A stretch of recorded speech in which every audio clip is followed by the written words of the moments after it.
Good evening and welcome to Franklin High School. Believe it or not, this is our 8th annual Poetry Slam. Give it up for number 8.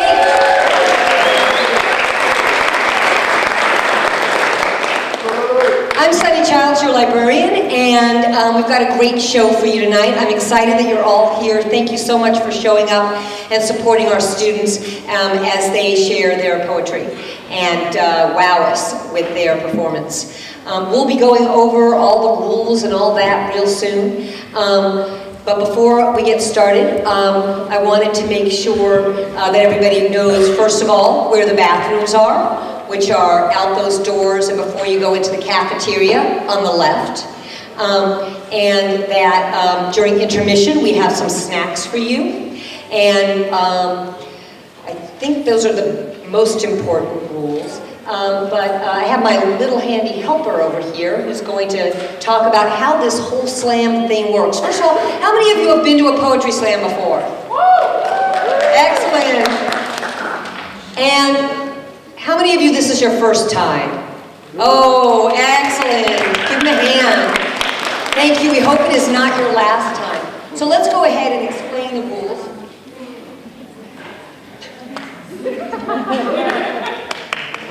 Give her a hand. This is Lucinda Drake. She will be our MC as soon as our event gets started. Each poet, first of all, gets 3 minutes, plus a 10-second grace period to perform their poem.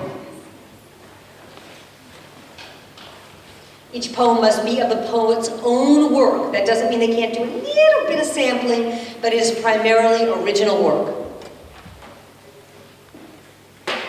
They can't use any costumes, musical instruments, or any props. They can have their poem here or here. That's just fine. They don't get points deducted for that, as long as it doesn't interfere with their performance to you. Oh. There'll be 5 beautiful judges over here. Let's give our judges a hand.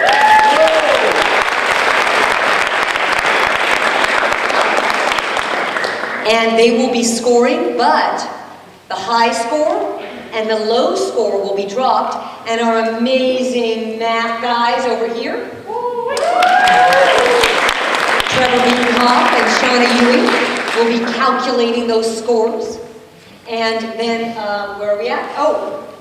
Yes, thank you. Scores from, no, the other way. Contestants will compete in 2 rounds. So after the first round, we'll do some calculating, and the folks with the highest scores will move on to round 2, and then they'll perform, and then we'll combine the scores from round 1 with the scores from round 2 to figure out who our winners are going to be. Our top number 1 person will be competing at Verslandia. And number 2 will be an alternate, and then number 3 will be a second alternate. We did that part.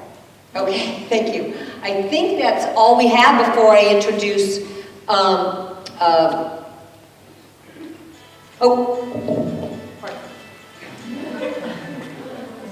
Hey, yeah, we're at the slam, where are you? Yeah, okay, bye. I'm supposed to turn off my ringer and sorry. Please turn off your sets. Corny, we've done it every year. Took it from the side, but we got it. Now I would like to introduce to you the fabulous Lucinda Drake, who's going to take it from here.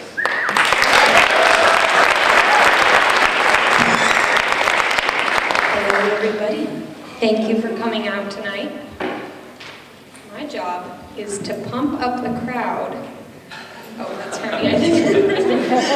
Okay, so we went over the rules, and now we would like to welcome our special guests. Oh no, I don't think this is right. Oh. We're gonna say our judges, so let's do that. Our first judge, Chris Frazier, our principal. Our second judge, Hanan Al.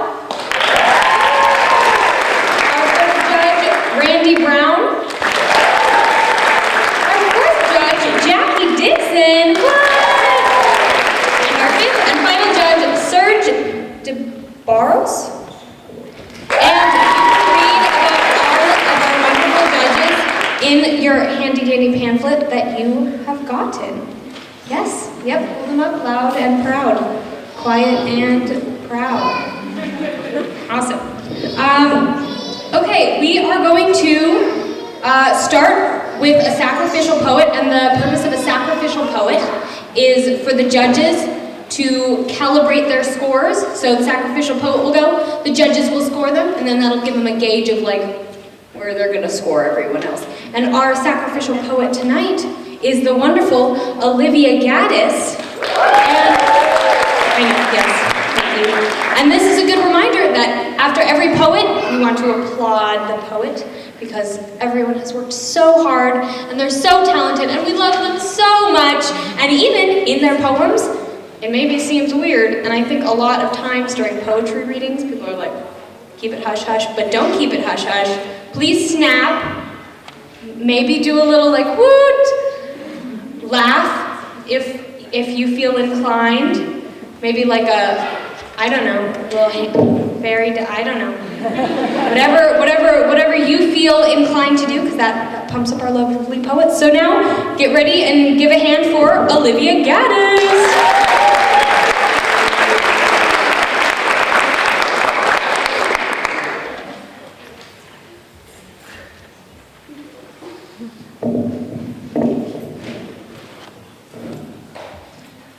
Hello, thank you all for coming. My poem is called In Case You Forget Me. In case you forget me, I'll leave a book on your bed to remind you of our lazy days during the rainy season. I'll leave a fire extinguisher next to the stove to remind you that I cannot cook. I'll put knee pads and tennis shoes by the front door to remind you to get to practice on time. In case you forget me, I'll put sunflowers outside your window to remind you that tall is beautiful. I'll leave chocolate in the most obscure places to remind you that I really didn't go on the diet like I said I would. I'll put a sticky note on your mirror to remind you to smile every day. You never know who's having a bad day. In case you forget me, I'll let my dog sleep in your room, and you'll be doomed to stare at her big puppy dog eyes till the end of time. I'll buy you a plane ticket to remind you that I cannot stay in one place. I'll leave my polka-dotted rain boots by the front door to remind you that I love the rain more than the sun. In case you forget me, I'll make you go for a walk in the rain with an umbrella, but you'll never open it, because rain worthy of an umbrella has to be harder than the light sprinkle over your head. I'll create a playlist for you. It'll start from the 60s all the way to Broadway musicals. You'll be rocking out, singing into your hairbrush in no time. I'll leave a journal and a blue pen on your nightstand. You'll be able to look back on all our silly adventures we've gone on and laugh. In case you forget me, I'll build you a fort made of blankets so soft. You'll be wearing a onesie and watching Disney movies all day long. I'll draw you a picture. It won't be of good quality, but I can guarantee you that the color will blow your mind. I'll take you swimming and we'll play games in the water, but I won't play fair. You'll be begging for me to stop at the mercy of my water gun. In case you forget me, I'll leave my love and attention in a jar. Whenever I'm away and you forget me, you can open the jar and remember how much I love you. In case you forget me, I'll leave you a box of movie ticket stubs so you can remember all our fun nights out and laugh at my inability to hold popcorn. I'll tell you how much I love you in different forms of affection. Sunflowers. Tall is beautiful. Blanket forts. Let your inner child run free. Box of movie ticket stubs for our fun and amazing nights out. In case you forget me, I'll always remember how much I love you like you love me.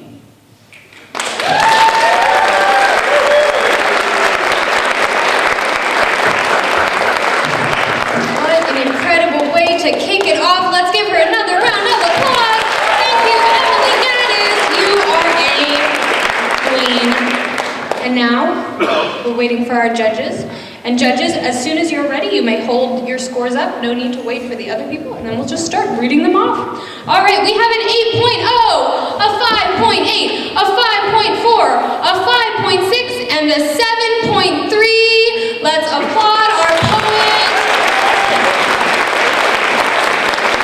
And if you ever feel that our wonderful poet gets a score that they don't quite deserve, you can give a little at the judges. I don't know if we're booing No, no booing, not even A stern look, a perhaps. stern look, a frown, Keep the focus on how much we enjoy. A frown down. And don't worry about the scores. because the point is not the points, the point is the poetry. Oh, and with that, we are going to begin, and I'll draw the first name of our poet.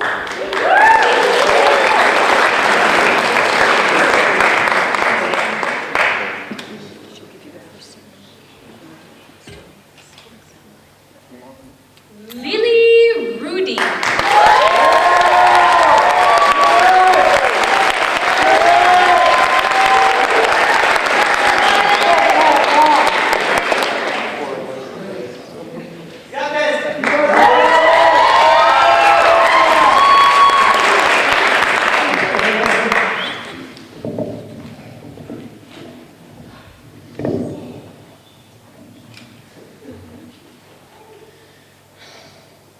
Where do you come from? Well, you may want to take a seat for this. You are a child of the cruel world carved through carnage and created your culture, of the old songs that were harvested out of torture, of the wicked sentenced to burn out of fear, and the last words of children who cried a single tear. Of all the wise childs and crooked smiles it took to fill their breath, as the ones with too much to handle tried to get some rest. And hear the screams that could have come from the castle. Don't get confused, they all rose their swords for battle. You are the child of the forbidden hands to hold, and let's not forget the stories that were left untold.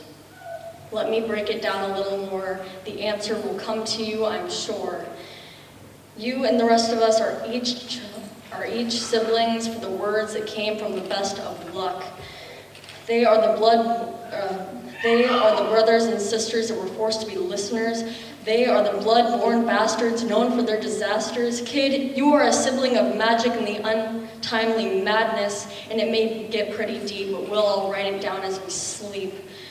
We will keep every moment so we don't become homeless. We'll feel it in our veins as we scream out in pain. Together, forever, we shelter ourselves in the never going on without you. You come from our gods, kingdoms, streets, all of this that lies beneath your feet. You won't forget it when it comes to you. You won't forget it when it happens. You have all of these things to imagine. Let me just say, you come from word-winded whisperers, whipped with wonders, from heartbreaking hater heretics, healing helpers, hostages, from mourning mothers of memory, murder-mind mysteries, and from our endless echoes encrypted in our eyes. I'll come to find that it all comes to you emotionally. Don't forget, my sibling, you are the child of poetry.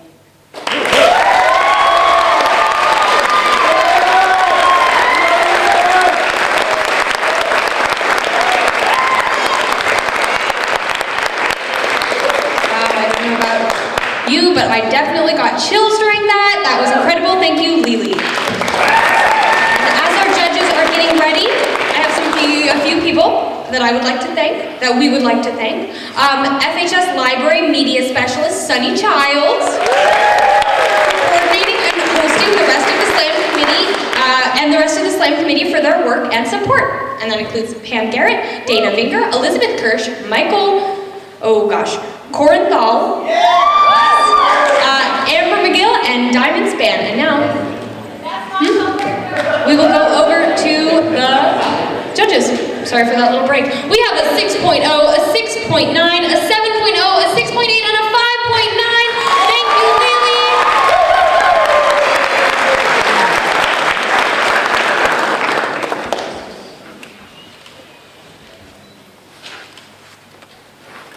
Okay, we have Gannon Dazer.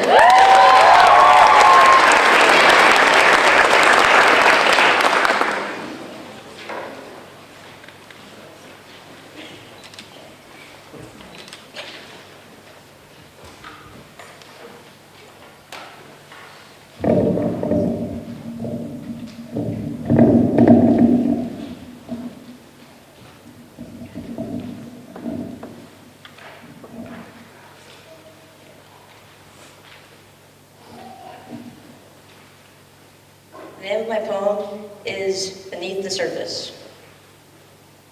When people make first impressions of who I am, I can be seen as a person with arbitrary actions. Am I loud? Am I quiet, talkative? Maybe I look like I don't care, with my white skin, brown eyes, and brown hair. I may be portrayed as the shy, lazy, and sometimes anxious guy. That is what people only see. I am truly sincere in my word, and that isn't completely me at all. Under my mask, I am tactful, respectful. I am busy with school and hobbies. I practice drumming every day, committing to getting better. Tired and stolid, as well as being way too superstitious. I usually forget to wear my mask, or choose not to. For my face beneath it is no more than a glacier. A glacier that takes a new shape frequently. A glacier that is always different and unique in its own special way, whose structure of ice and snow come crashing down only to reveal who I am beneath it all. Beneath all of the past emotions and traits, a quiet 5-foot freshman, loud with what I want to say,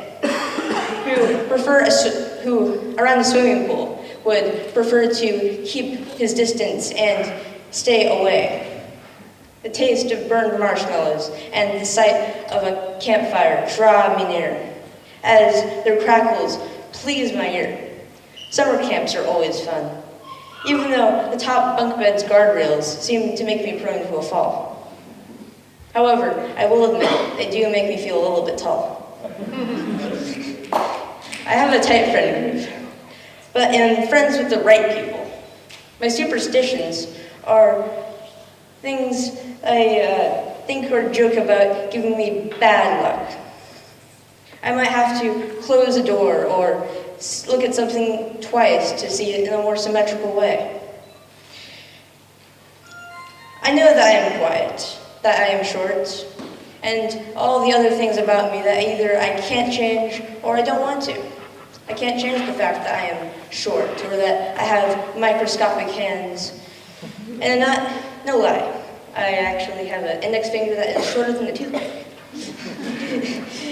And with that, it isn't easy being a glacier. Sometimes I freeze, but in the end, my problems turn out to be just a breeze.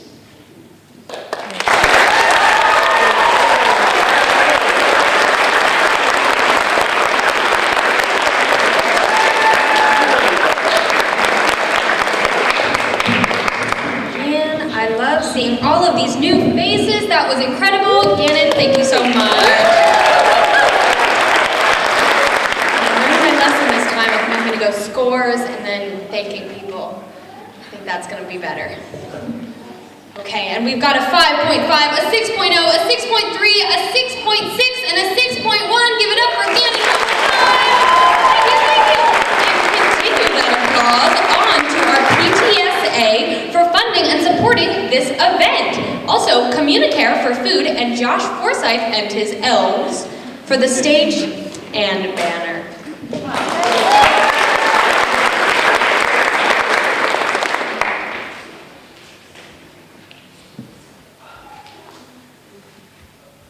We have Kaylin Street, give it up!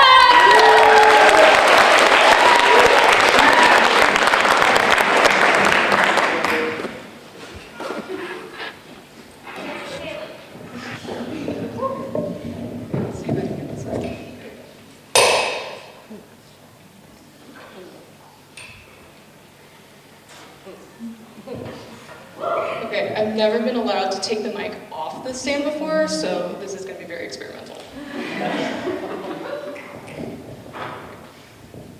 Can I just say that I think I've heard enough of shitty excuses and half-assed apologies and other depressing stuff, of too many tragedies and not enough candles, of supremacist bullshit and textbook sex scandals.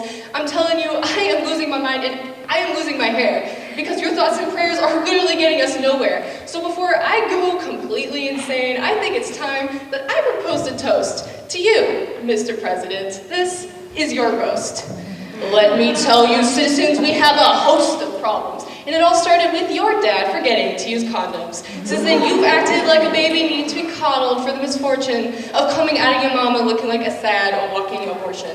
How do I say this in the nicest way possible? You're a narcissistic asshole and they should have left you in the hospital. With all the other spoiled brats like Brett Kavanaugh and Kanye West, and every single singled out parent who paid to fix their kids' standardized test. As if the system wasn't stacked enough against students already, why do you insecure rich people always gotta be so petty? When people of color get into Harvard and women get into STEM, you prick some own opportunity, yet you steal it from us over and over again. You see the curve in our lips and the sway in our hips, and when we tell you to go fuck yourself, you get so mad. Because as it turns out, President Donald J. Trump is the one pussy you're not supposed to grab.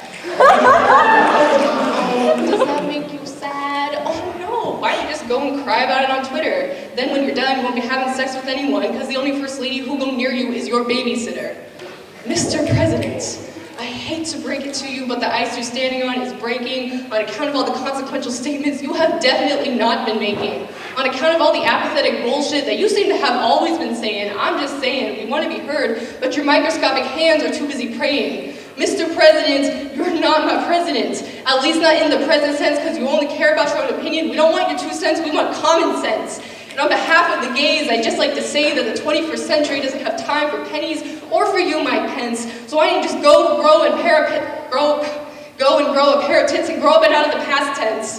Mr. President, you're terrified of Mexico, but nada siempre como parece. Nothing is always as it seems, yet you're tearing this country at it seems, making nightmares out of people's dreams. You say Latinx people are trying to steal American jobs. Women can be bitches, but you only ever treat us like dogs. You've got a dogma that protects Nazis over minorities and assault rifles over students. Don't even get me started on how you can't even speak correctly. You've got no fluence in your influence. So can I just say that your lack of maturity leaves something to be desired? You're gonna have to call an ambulance for this roast, because Mr. President, you're fired.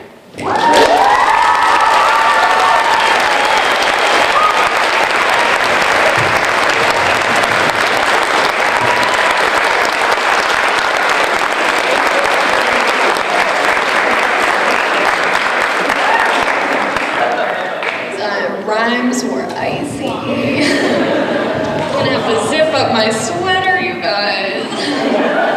All right. We have an 8.3, a 7.4, an 8.7, a 7.9, and an 8.0 for Kayla.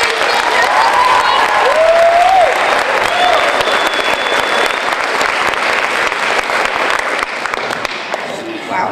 I would also like to thank all the parents who have come out tonight to support your children or other people's children.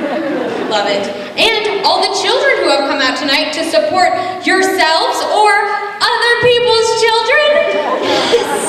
You're killing it. Thank you to all of you. Okay, are we ready for the next poet?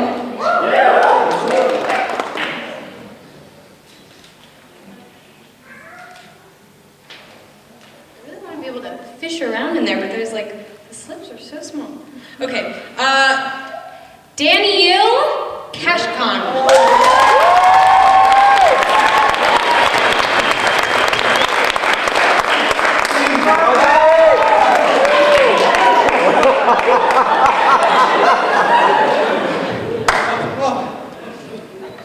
Lovebirds. Many years ago, when I was a boy, I spent every summer at my grandma's place of joy.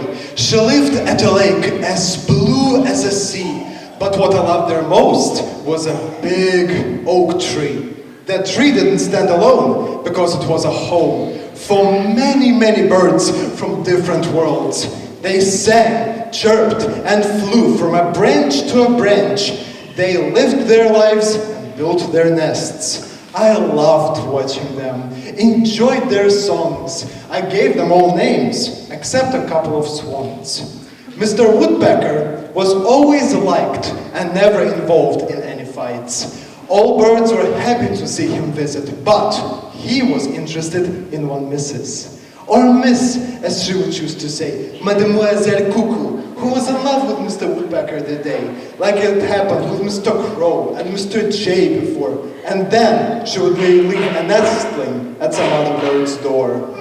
The cutest two were Lily and Bobby, two tiny sparrows with the same hobby, to sit on a branch and chirp with no stop, while hugging and kissing, or just hop for a crop.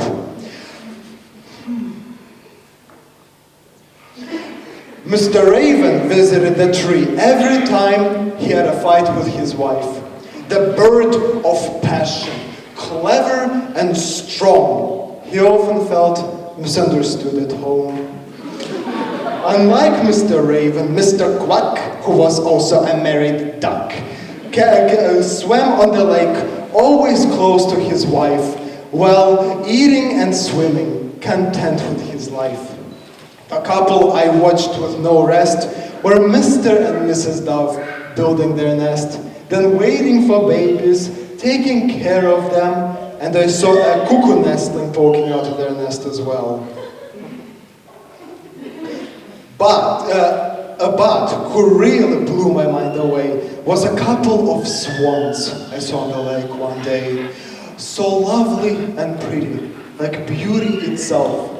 They swam on the water, wing to wing, neck to neck. And then, as the sunset added pink to the sky, they hugged and connected their necks as one. I felt their love and dreamt that someday I would meet that one girl who would love me same way.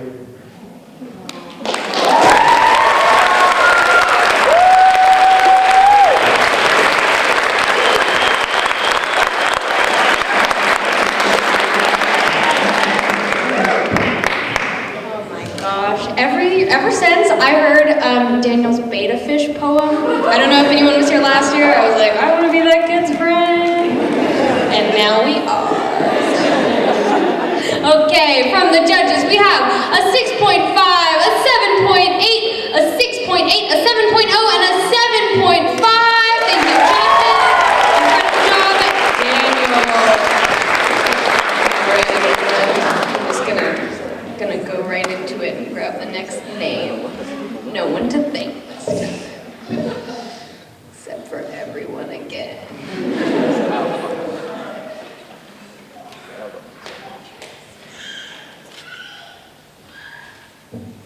Laura Skinner.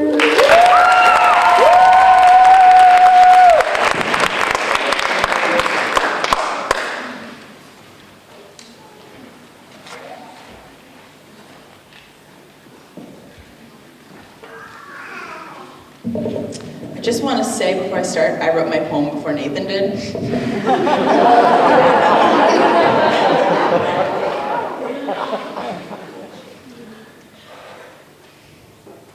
Ladies and gentlemen, I have a confession to make. I am a liar, or as I prefer to call myself, an alternative truth teller, but you know, that doesn't really matter. Because you see, some people in this room would argue that I lie because I wish to sin, that a dark, evil desire compels me to speak the devil's tongue, that I, a mere child of only 18, changed my diction to one of a more sophisticated creature in order to give off a false impression of intelligence. You think that I lie to deceive, to fool, to bamboozle those around me? You think I lie out of malice towards an unjust world? However, that is just not the truth, because I lie out of love for myself. I lie like a used car salesman does to the customer, except I'm the car and the salesman. I lie to sell myself the idea of self-worth, that I am valued, that I am a worthwhile human being, who is going places no one else has ever seen. And I lie to convince myself that I am a 5'10" tall goddess of gold who radiates with the power of 1,000 stars and leaves a wave of confidence in her wake, just screaming, I am important. Because I lie because I can't seem to see that I can do anything I want, and anything I want. And even if I fail, that doesn't mean that I am a failure, and that I'm not a broken person anymore, with a broken past, with a broken life that I can't manage to fix. And after all these years, I'm tired of a lifetime of performing, lying to myself. So, I'm ready to give my last confession I'll ever make. Ladies and gentlemen, I'm not a liar anymore.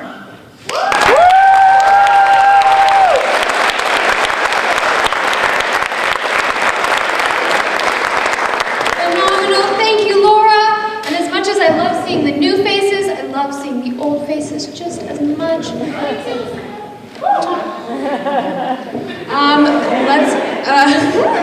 I have more people to thank, I promise, but I cannot read this piece of paper that Sunny wrote me, so they're gonna have to wait.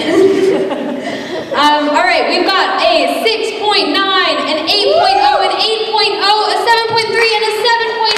Let's applaud the poets. Has anyone ever heard of call and response? I made it up last week, and I'm hoping it's going to catch on. So I'm going to say something, and then you're going to say another something that I tell you to say. So, okay, I'm going to say that was, no wait, I want to think of a better one. Okay, I'm going to say, let's hear, and then you're going to say more poems. Okay, that you don't say let's hear, that's what I say, you say more poems. Okay, ready? Let's hear. Let's hear. Let's hear.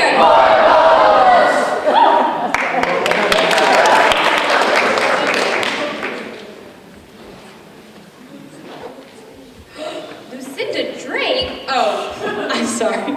Lucy Walker.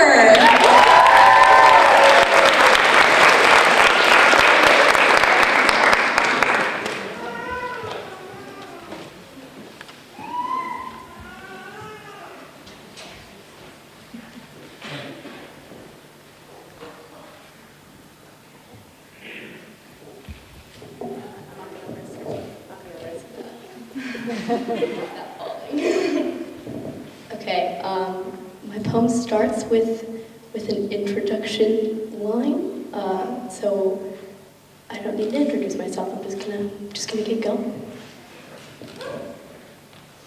Hi, my name is Lucy, and for 4 years, I was a manic pixie dream girl. It's been a while, but you know, I still struggle. The other day, I bought a Smith's collection on vinyl. I saw Perks of Being a Wallflower when I was 13. That was my first exposure. But it wasn't until high school that I started to compose Her. A version of myself modeled after Cinematic Sisters, vintage Levi's, and Doc Marten blisters, eternally searching for my partner in crime, a skinny, grungy dude with a chip on his shoulder. I have years of montage material, a resume rendered completely vestigial, smiling faces under pink public bus lights, shy hand-holding in parties and fights, pipe-burned fingertips running up forearms, strangers' porch stops and blaring car alarms, high tops on pavement and Scrabble on blankets, stolen jackets on shrugged shoulders, pursed lips, nights of soaked sneakers and hopping old fences, $1.50 chip bags and undisclosed tensions. In hindsight, there were warning signs. The way I made note of all my boyfriend's best lines, kissing them and wondering what we would look like on a screen, how our little interactions would be transcribed into a teen novel. Rewriting our own dialogue with red pen when I talk to my friends, saying you complete me and meaning you complete my idea of who I am, who I should be. Once I'd packed my CV, built my reputation, I started to function as a kind of temptation for an abundance of teen boys who saw those movies too, who aspired to be aspiring artists and date damaged women who would break their hearts and teach them something about love. Instead, they broke my heart every time. When I realized my vulnerability was no longer benign, my sadness and struggle had become their means of education, a way of furthering their station, stirring the kind of internal conflict that would perfect their perceptions of themselves as men of experience and intellect. Hi, my name is Lucy, and I was a manic pixie dream girl. I wore raccoon eyeliner and vintage jeans. I listened to alternative rock, and I flirted with everyone who seemed interested. Because manic pixie dream girls exist exclusively in the eyes of the real protagonists, skinny, grungy dudes, for whom I was a prize, a way to rise up above the average and unremarkable. There's a key difference between life and film, I don't cease to exist when they leave the room. When those boys left me to dwell in my gloom, they took with them the lens I had embedded in their attention, the mirror through which I understood my reflection. So this is for every girl in Manic Pixie Rehab. Scared shitless at how easily you robbed yourself of your autonomy, watched your hobbies transform into quirky anomalies, paralyzed while your problems were utilized as a driving conflict in someone else's story. You don't cease to exist when they leave the room. This is your life. You write the screenplay.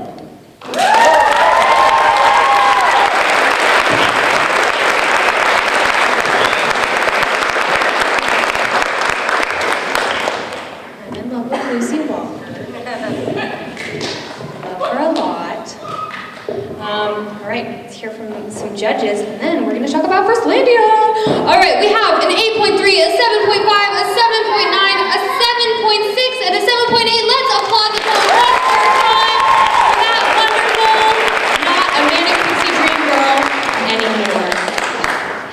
Okay, very briefly, we're going to talk about Firstlandia. So, Firstlandia is the citywide slam that happens every year in Portland, and the top 2 winners of our poetry slam right here today are going to move on to that slam, and it is very exciting. And then the 3rd place winner will also be sent as an alternate in case one of them has a freak accident, and we pray for that not to happen. But we also prepare, because it's better to prepare than to not prepare and then be sorry. Thank you.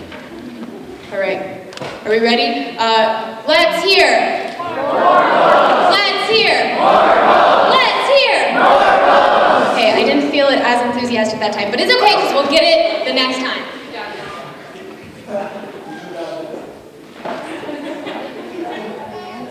All right. Let's give it up for Ariana Pina.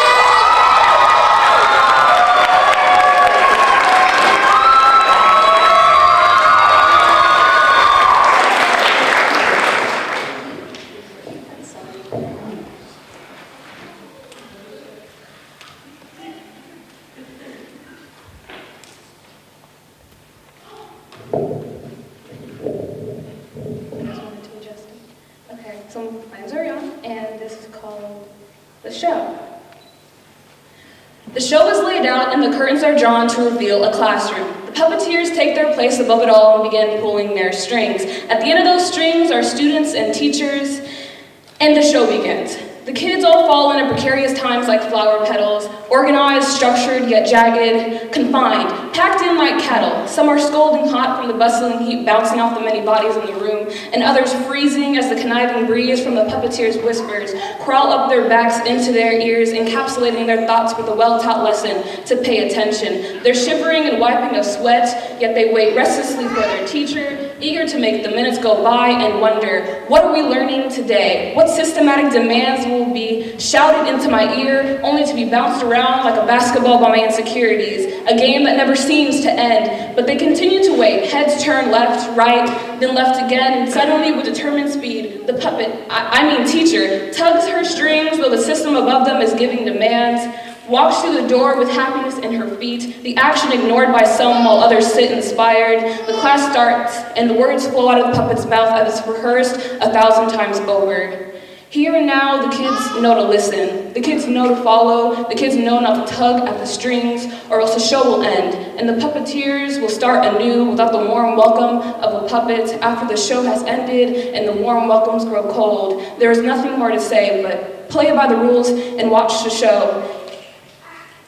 And next time, if you are even given a second chance, you will know to do as asked, because there is no choice, no option, just watch, do. Be interested in the things that are placed in front of you. Don't worry about the things that aren't. Ask the questions you were taught to ask. Don't think of the ones you were not. Let the formation of your untaught thoughts crumble, as if they weren't building blocks of a question that could start a revolution. Let your curiosity fade away like snow entering spring.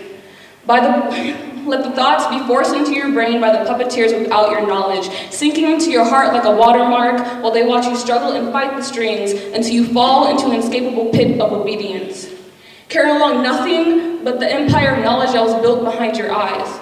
The next day, the class bell rings. You sit in your assigned seats without resistance. You raise and wait your turn without resistance. Your fruitless fighting has left you defenseless and weak. The gears of ambition run slow and rigid. You no longer ask questions. Once upon a time, you were above than average. Now they've convinced you to convince yourself you're lucky if you even get into public college. Ivy League is a word from a dictionary you've never opened, spoken from lips that you've stopped listening to. You only listen to the puppeteer now, and the puppeteers are the ones that make your transcript look like a barcode, only to be scanned by the highest bidder, so maybe they get their money's worth in the end.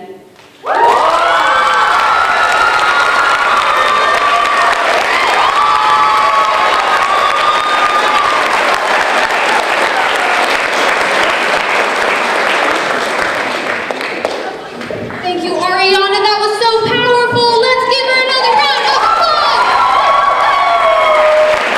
Hasn't it seen the range of poems? We have funny poems, we have sad poems, we have powerful poems, we have angry poems. I'm ready for some really angry poems. Okay, 8.0, 8.5, 8.3, 8.7,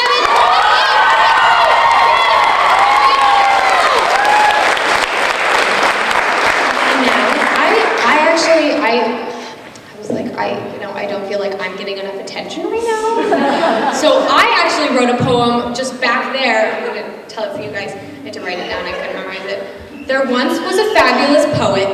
She wrote lines that were so lit. And time after time, she kept dropping those lines.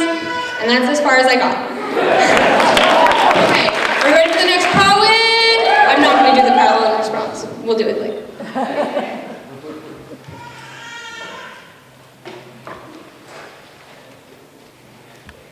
Evan Lewis!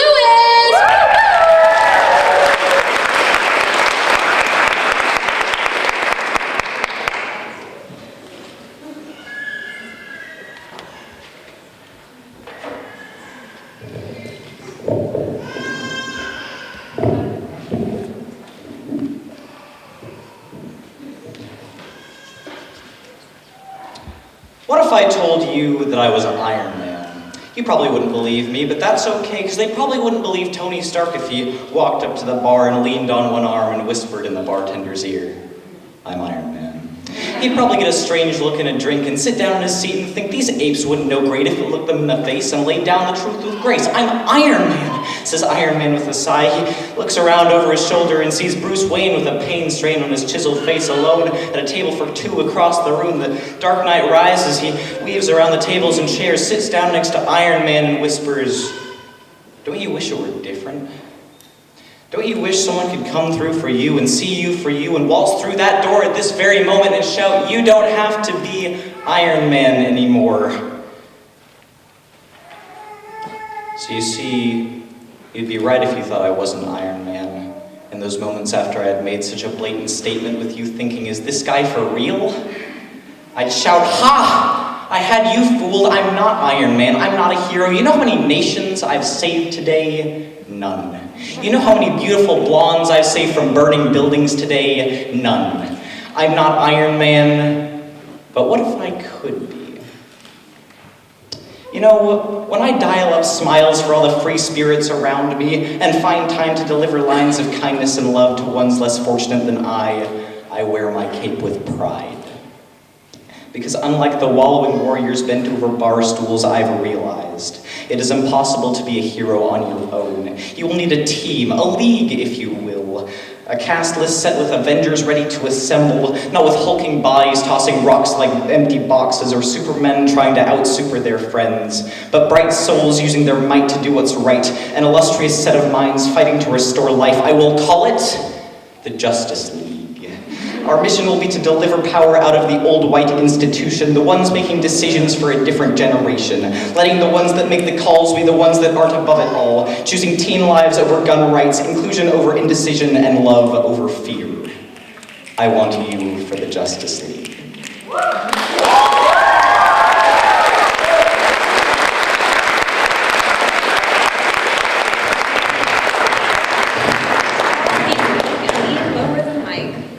That was incredible.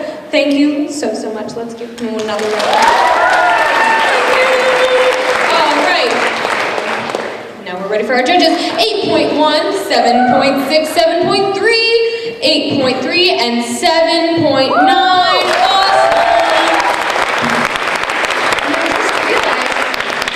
We forgot to thank a few key people. I'm going to parse it out so I have something to talk about each time because otherwise it gets really boring. Okay, we have our lovely math people calculating the scores so you all don't have to. Let's give them a round of applause. It's Mr. Goodenough and Miss Wilson. All right, are we ready for some more poets? Wait, what was it? I'm ready. Wait, what was it? We want. We want. We want. Thank you.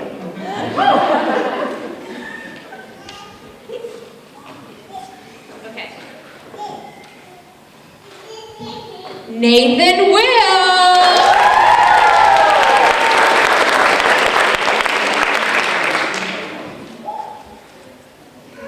I gotta pee really bad, you guys.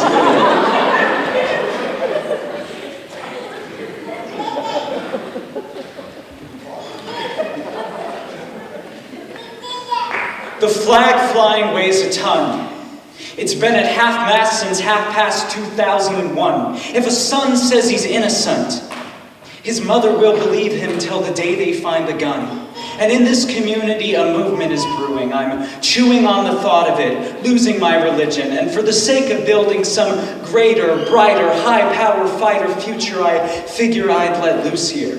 Share a statement, pose a question, but most importantly of all, make this confession. I too had sex with Bill Clinton.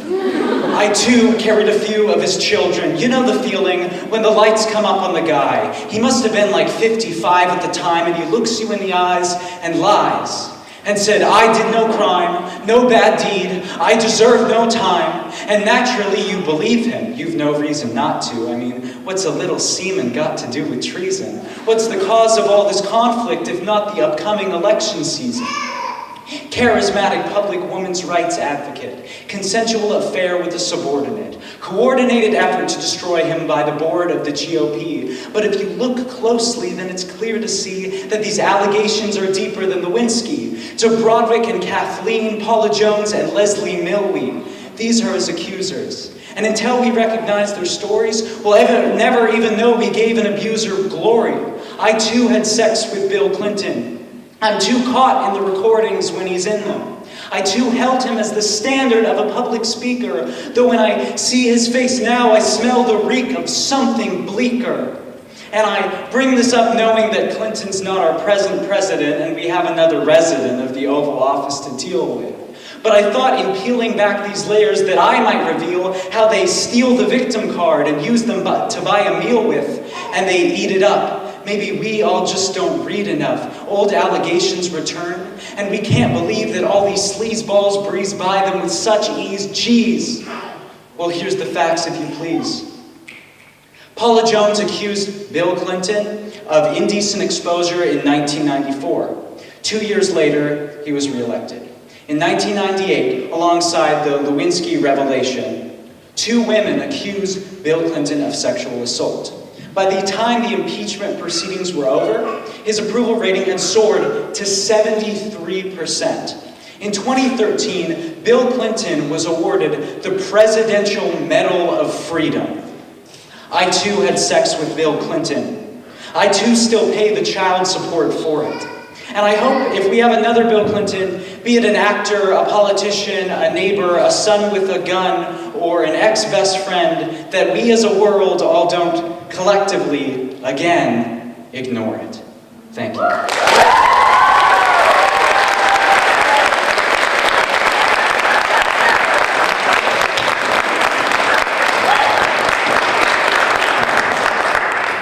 I too had sex with Bill Clinton. All right, we have an 8.0, an 8.4, a 7.7, an 8.1, and an 8.2. Let's give another round for Nathan Will. I like that kid. So great. Thank you. Anyone know any jokes? I'm just kidding. Let's go to the next one.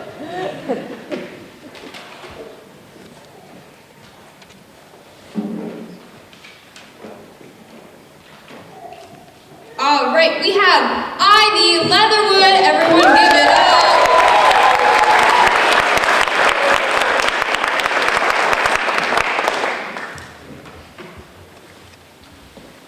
I am really cold right now, I'll tell you guys that. I'm waiting to get my jacket.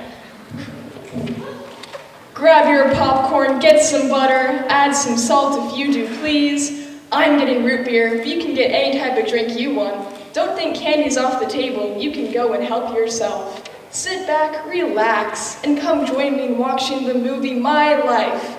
15 years and counting. Yes, I'd say I'm more watching my life than living it. Why? Well, ever heard of disassociation, my friend? The feeling of not really living, but more observing a life go on. Feeling like nothing matters, you're detached, you're not really in control. Yeah, that's the one, yes, the more intense, prolonged existential crisis. You're starting to get it. Think of fairy tales used to hear, yeah? The knight slaying the dragon, and your 5-year-old head ecstatic and battling the foe too. But then your mom comes in and tells you to put down the stories, it's just make-believe, go and live your own adventures. Well, what if she never came in and you were more stuck, riding along with that knight? Maybe picture secondhand embarrassment. We all know that feeling, right? When someone is in an awful situation, you have to just kind of sit there and watch them suffer. But it feels like you're suffering too, like you're experiencing it with them, yet you're not really living it, you know? I think it's starting to make sense for you guys. Well, hopefully. Well, don't get me wrong, it has a couple perks. Fake confidence comes naturally. I have foolishness disguised as bravery. This, for example, I'd probably be petrified of presenting. If my mind could register this is actually happening and I'm really doing this, and that this isn't some sort of daydream hallucination combination. But I would like to experience things, it sounds quite nice. I do have dreams I would like to achieve. I want to be a stunt double or a firefighter. I want to get a tattoo right here. I want to travel the world, meet new people. I want to write, create, be an artist. I want to find the girl of my dreams and jump head over heels into love. But I'm here. I'm alive and breathing and standing in front of all of you. There's a whole world to see, filled with opportunity and diversity and change, but that's another poem. No, you know what? Even if I can't conceive it, even if it just feels like I'm being dragged along for the ride by an energetic, curly-haired teen, I'm gonna do it. I'm gonna do it. I'm going to do it. I'm gonna experience the world, get that tattoo, paint that picture, find that girl, write more poetry, fight more battles. Grab that popcorn, and by God, I'll try my damned best to live, if it's the last thing I do. Awesome!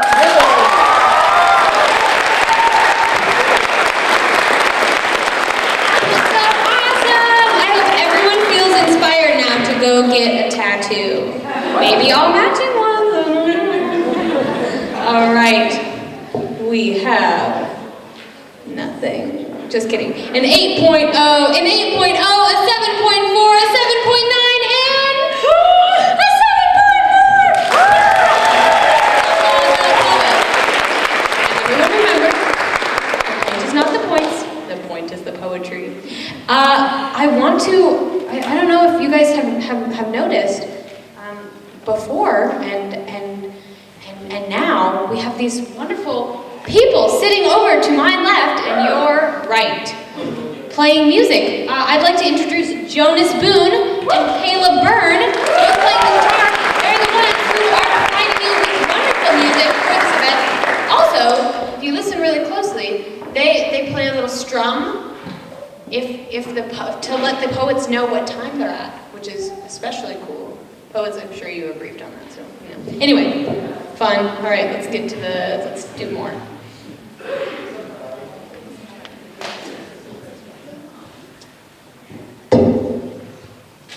Julian Taylor!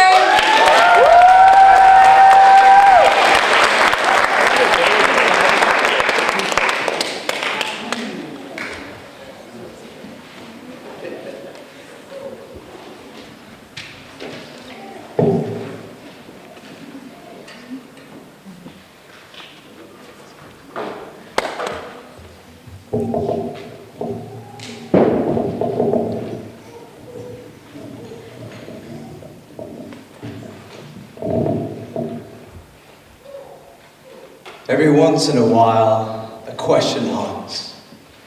What do I want?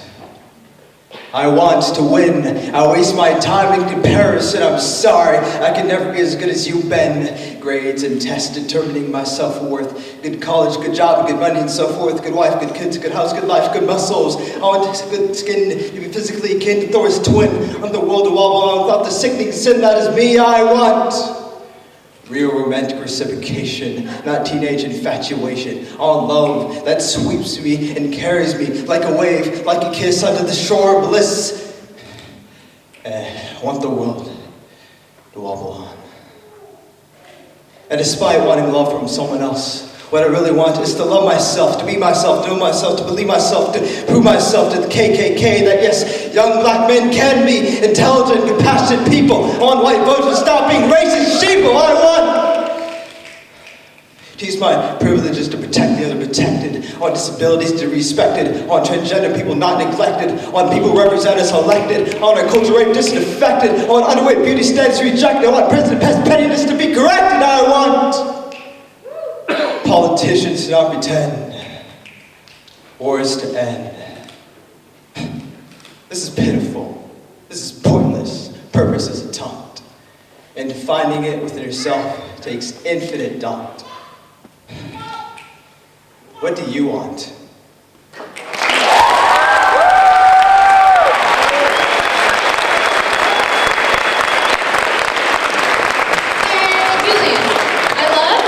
Okay, my favorite class this year, you guys, AP English, because it's let me put fun words to all of these incredible things that these poets are doing with their mouth. Alliteration, what? Assonance? Oh my gosh, those are the only two I know. Yeah, that's it. That's all I got. 8.7, 8.1, 7.6, 7.4, and another 7.6. Applaud the poet!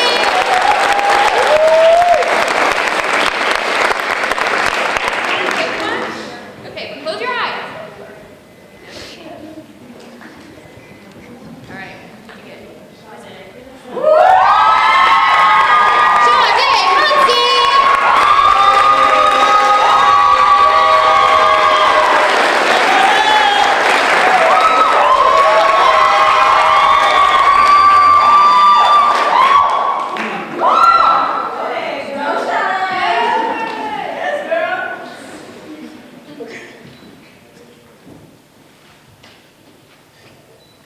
My heart is heavy and filled with hurt, constantly beating and still no purpose, always torn and in my feelings, forever sad without healing. Torn between my constant emotions, these emotions, always being down, no one can help me, and that I know now.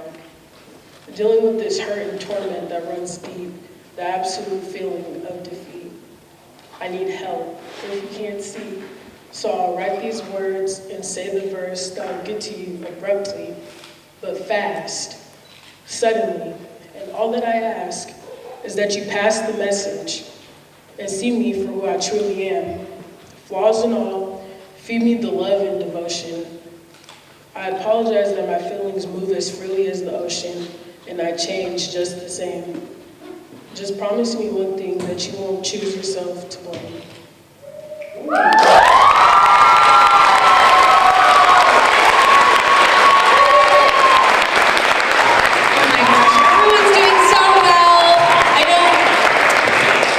About it, but the judges have a really hard job because everyone is just so incredible, and I couldn't do it because I would just give everyone 10s.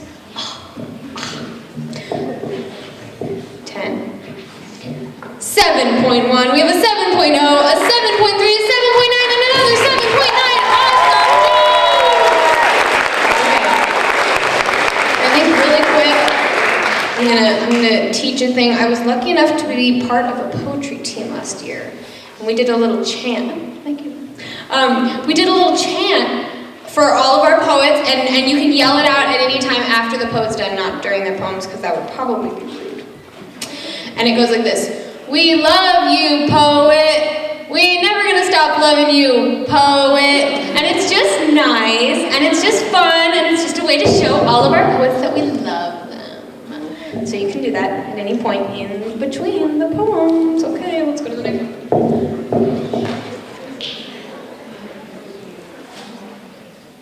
Hang on, my bowl is getting empty. Jovita Looney! Woo!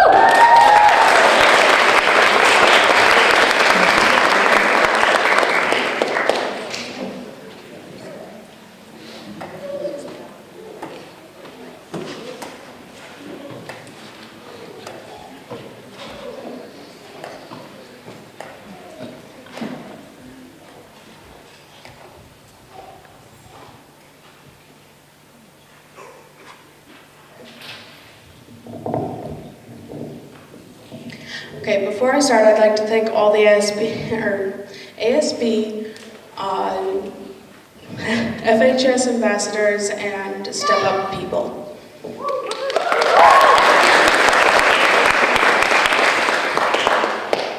Who am I?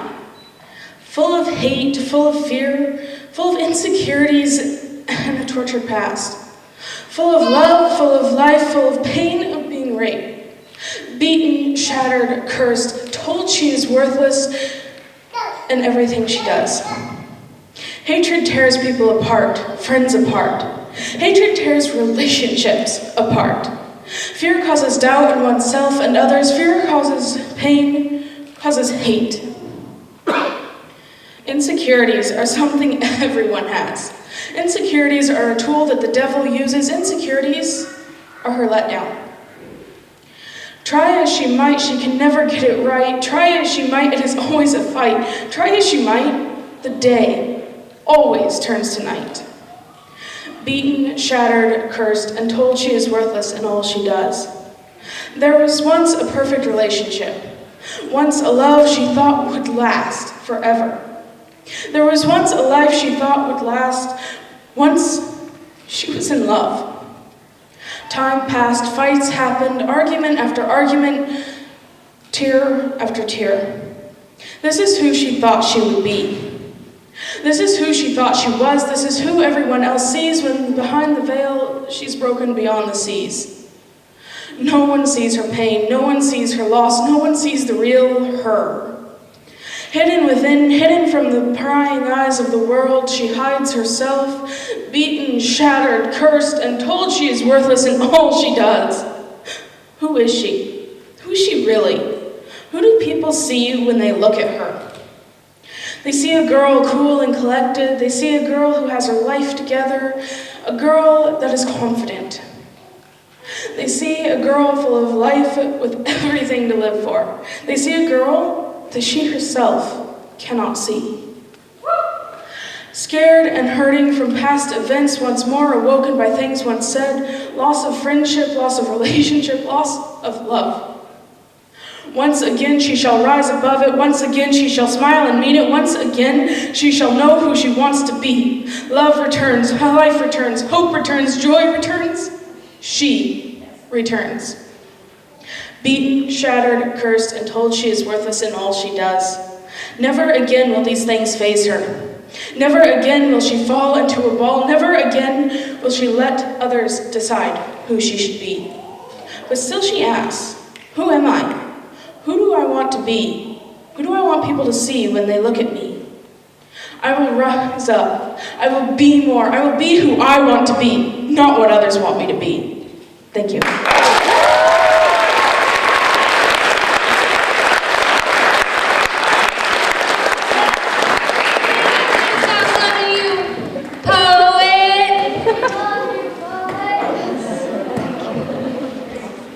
Incredible, Jovita, and also all the other people who are coming back for a second or third or fourth time. I just love seeing you grow every year, blossoming into a beautiful flower I get to watch, cherish. All right. We have a 7.8, a 7.8, a 7.4, a 7.6, and a 7.5. Thank you so much from the judges. And music people, if at any time you want to play while they do this, feel free, but don't feel pressure. Just know you're incredible.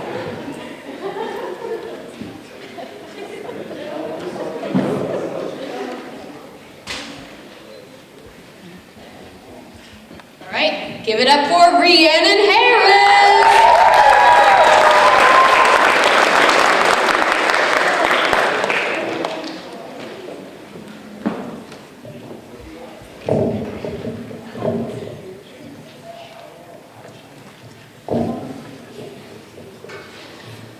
So this is called Dear Stepdad. Dear Dad, I don't know what to say because everything that needs to be said rests on the tip of my tongue that I used to yell at you, my tongue that told you how much I love you, my tongue that told you I will never see you again. How do I say that my decision was justified when all I do is cry in my bed at night, dream of our family, what was to be, and pretend that I'm still young and naive like how I used to be when your anger persisted, and I know it was hard. Having an alcoholic father is rough, but that goes for me too. The days where you were drunk or high should have been bad, but I didn't realize that my mom was trying to hide what you were hiding from the both of us, that you had a problem that was beyond the beer, a problem that was beyond the drugs, and it wasn't that you didn't want my mom to be your bride, so with all of that aside, let me bide my time and tell you why. Why I see your face when I close my eyes, and why I cry. Dear Dad, I love you. I hope you realize that my love for you cannot be compared to the brightness of a star because you taught me about the stars. You taught me how to draw, how to move my pencil across the paper and create another world, but you were an actor. And instead of creating other worlds, the paper crinkled and burned as your lies continued. You made me curl and close, just like that paper that now refuses to unfold what it's feeling inside. Oh God, why? Why did you continue to ride on your continuous lies like a lion? You stared me in the eyes. Then I had to say goodbye. Dear Dad, do you remember the wall? You know what I'm talking about. That night, I remember holding my lemonade, feeling like I was about to bawl, and yet I still had doubt that I was sad that you were mad, when all you did was scream and shout and punch a hole in that wall. I think it was because my mom knew. She knew this cue. She knew about when you stumbled in at night, pot in one hand, beer in the other, and no matter what you made for dinner, she still knew that my college funding account was encountering something rather queer as it grew thinner and thinner and bled into your mouth where you put even more alcohol and... Dear Dad, how are you? It's been almost 2 years, maybe more, and I hope you're okay. I told you I wanted to speak when you were sober, but you broke even more contact, shattering the delicate balance of what appears to be black and white, but it's not. No matter what they say, this is important to me. I love you.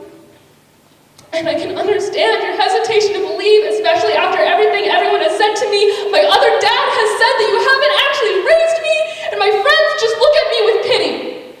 I guess what I'm trying to say is I'm sorry. I'm sorry for thinking, for being so naive that all you did to me was damage. A word so simplistic has no place here. Here, where a daughter and father never to be connected by blood lay. And sure, let's pretend there's a ray. My next question would be why? Why did you lie to me and to you? And Dad, I don't know why I miss you.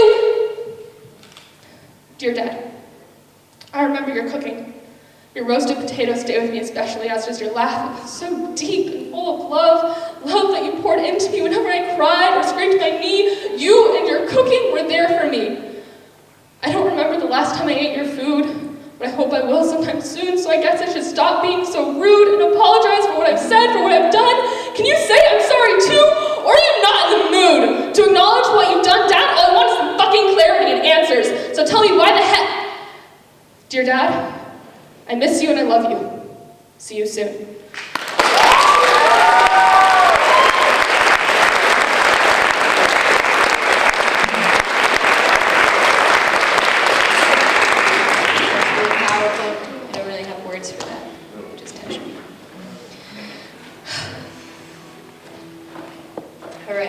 From the judges, we have an 8.8, an 8.4, an 8.4, an 8.3, and a 7.7. Incredible job.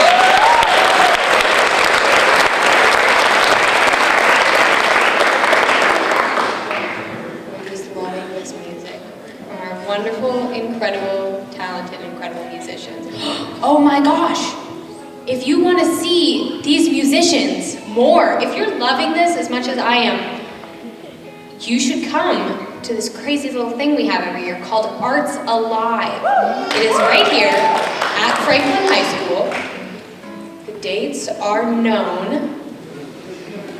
3rd, 4th, They're known by someone who's not me. There are posters. They're here. They're around. You'll find them. You'll get it. And you will see musicians. You will see probably poets. Dance. That's it. Oh, ceramics. They're not on stage, but also really doing their part, and I love them. So come to that also. What? I'm gonna talk about that next time. I gotta space it out then. Okay, good job.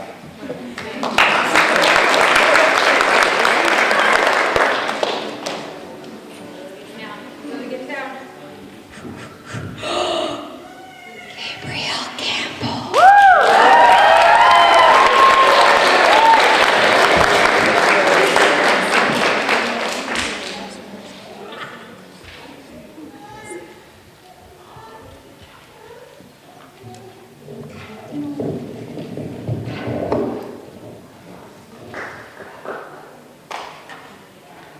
This is the poem I told myself I'd never write.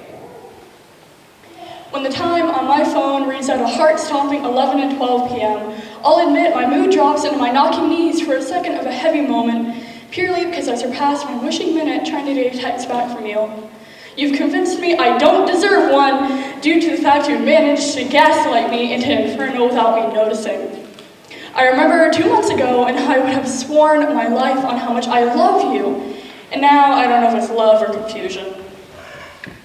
I don't know if I like the idea of having your hand envelop mine, or of the warmth of anybody's fingers lacing with my own. I feel like I've been brainwashed into feeling guilty when 110% of my attention isn't spent comforting you. You said I was too aggressive for you to love properly, and consistently told me you were afraid I was going to end up like your ex-girlfriends. But I didn't know I already was one. I told myself I could last in a relationship, that I could bite my tongue and go with your flow. It wasn't even a flow, really. It was more of a trickling stream I somehow drowned in. I still feel like I'm choking on your words, my head dizzy and disoriented from spinning in circles around your lies. Maybe I should get the verbal language out, so stop touching my thigh. You made my mouth go dry, and I got con-mouthed without the ounce. Our relationship was paint waiting to crack, my lungs filled with asbestos dust. Our tongues mingled, and the clock wasn't moving fast enough. The seconds clicking into place, and finally, when it's done, I want to scream and peel the flesh off my own bones, because is this flesh even mine anymore? Thank you. All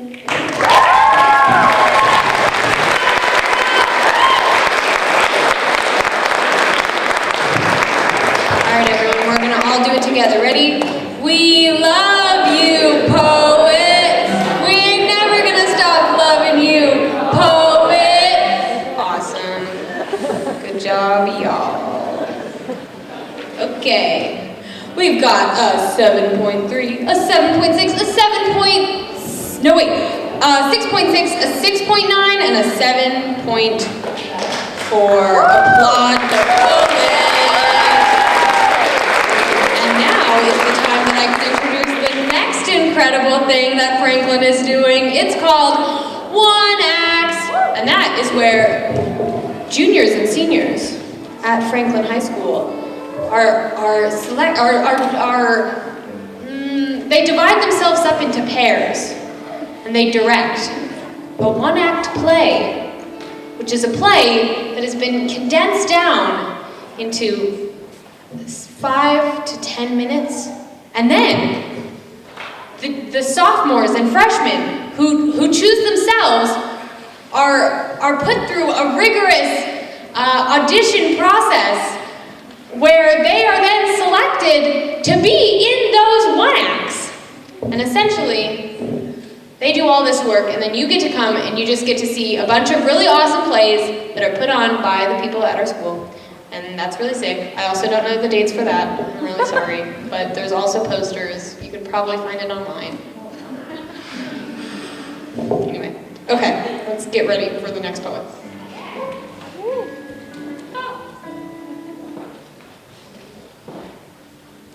All right, give it up for Jaden Milliken.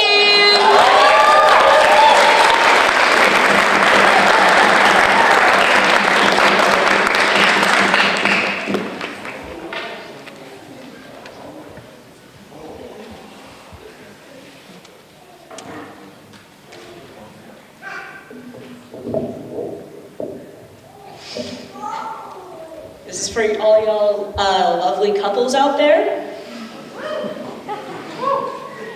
There's a 50% chance that your relationship is going to fail. Think about that. For teenagers, that percentage has got to be even more frail. What's the point? How can I try when everything is random? I find my mind taking that percentage and multiplying it tenfold until that 50% is crushing and I'm forgetting the sound of his voice and replacing it with white noise until I'm just a white boy trying to rap about a concept I don't understand. Stealing backhanded compliments out of other people's grabbing hands, making a poem about the bad side of that 50% chance. There's a 50% chance that the sun will come out tomorrow and that'll tell me that he loves me. Do you understand how hard that is to swallow? I'm sure you do. Makes Romeo and Juliet feel like a romantic comedy, maybe. A commentary on two people that couldn't keep their hearts behind their eyes or their eyes off each other, their hearts and their hands intertwined. And that 50% chance feels real for a second.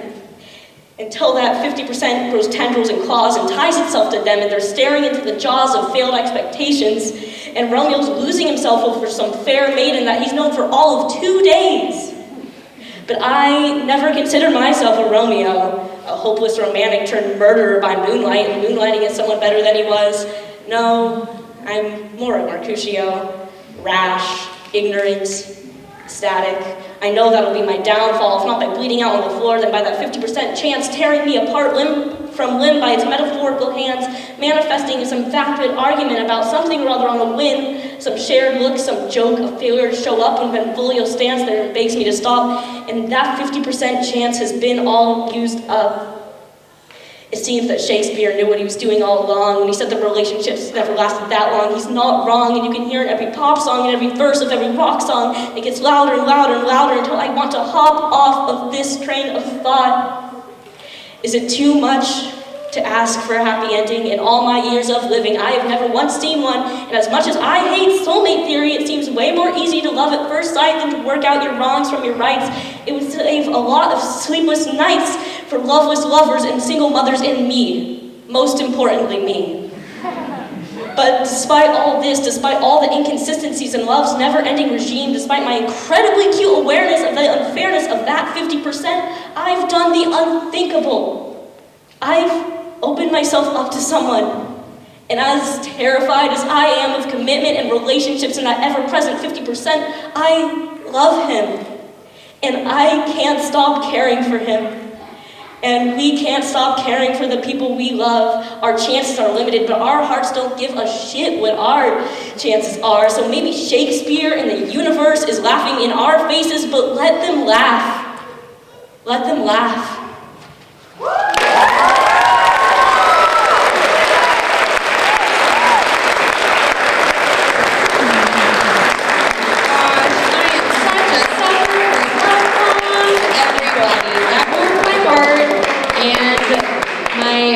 And my toes and the rest of me. And I feel so much love for everyone in the audience and all of our wonderful poets and all of our teachers and our wonderful person on camera and our wonderful math guys and our wonderful musicians and our wonderful judges who are now going to tell us our scores. All right, we've got a 7.7, an 8.3, a 7.0, a 7.0, and a 7.6. Applaud the poets!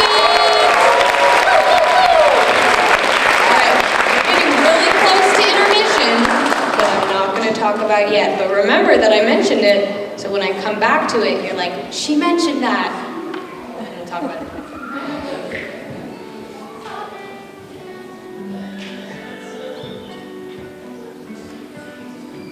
All right, Travion Jones-Pratt.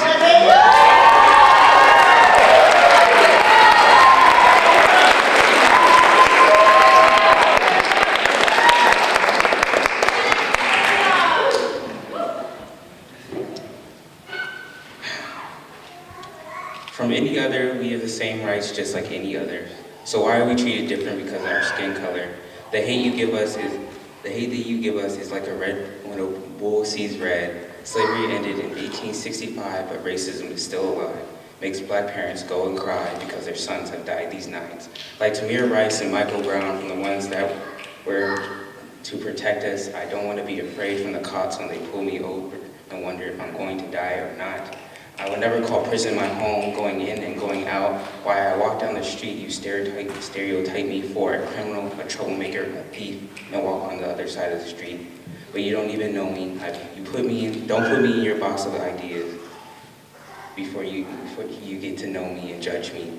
I have the strength of my ancestors who picked cotton and gotten whipped and hanged on trees. I have the confidence of Rosa Parks who sat in front of the bus. So I take off this mask that holds our past. I am my Black history.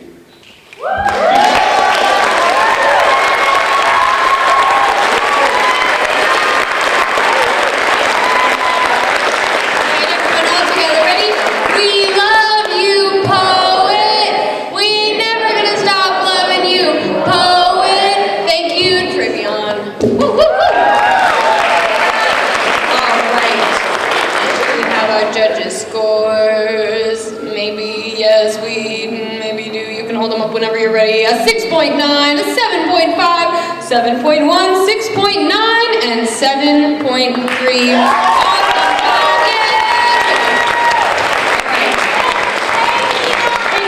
I'm so sorry. Thank you, Tavion. I'm so sorry I've been butchering your name like 4 times. I'm really sorry. I'll do better. I'm gonna do better. Okay. We are now gonna talk about intermission. So I'm going to draw the last name in a second, and then after that, we're going to all go to intermission and eat snacks, drink water, use the bathroom if you want to, or don't want to, and still do it. And then at the end of intermission, we are going to announce who the poets are that are going to be moving on to the second round, and that's going to be really exciting. And then I don't think we have to talk about after that. Oh, and please put your trash in the trash buckets. I think that's all I need to say. 10 minutes? It's about a 10-minute intermission. Yeah. Trash buckets are for trash. Okay, recycling buckets, not for trash. I don't know if we have those actually. Yes, we do. We do! Yes. Recycling buckets for recycling. Okay.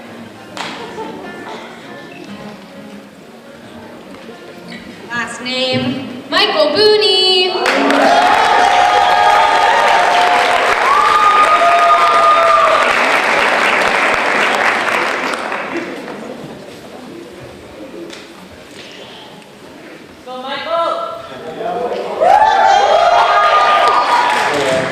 Sorry to correct you, it's actually Bonnie, but it's alright. It's mispronounced all the time. This is only my second poem I've ever written, and this is my second time ever telling anyone a poem that I wrote. So.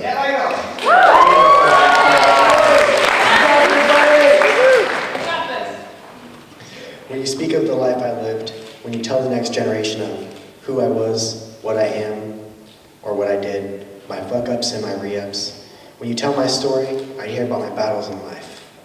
I hear about my defeats and my victories. For those who cannot see, it's more than just me, it's my cries for help.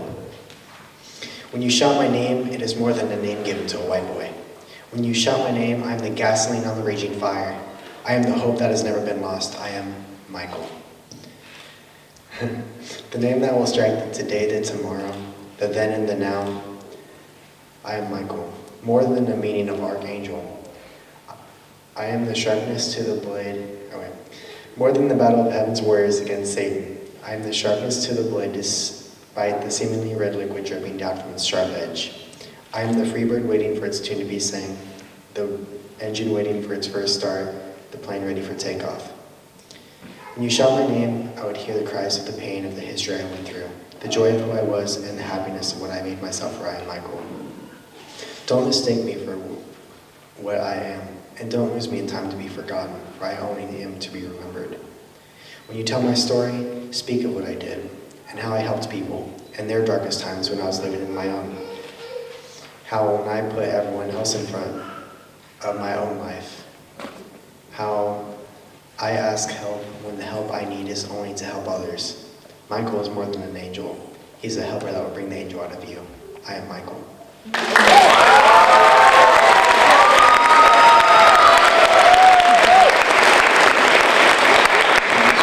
Awesome. minute and then be released into intermission. And, okay. Yeah, you can hold them up whenever you're ready. Okay, we have a 7.0, a 6.9, a 7.0, a 7.1, and a 7.0. Awesome job, Michael. All right, now we're going to be all released for intermission, and you can thank the refreshments. You can thank Sun School and Mr. O'Neill's flute class for the refreshments. All right, be released.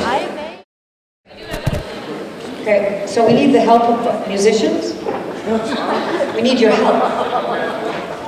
Maybe you're familiar with this. Do you guys know a lot of songs? How about Happy Birthday? You know that one? So we have his birthday in the house tonight. Jonas is 18. Maybe we could all single around as we get back to our seats. Ready? Thank you. Awesome. You want to take the mic? Position? Would you like to sing? Yeah, let's. Okay, ready? This is what they're going to do at Arts Alive. This is Arts Alive. It's just on C7. Happy birthday to you. Happy birthday to you. Happy birthday, dear Jonas. Happy birthday to you.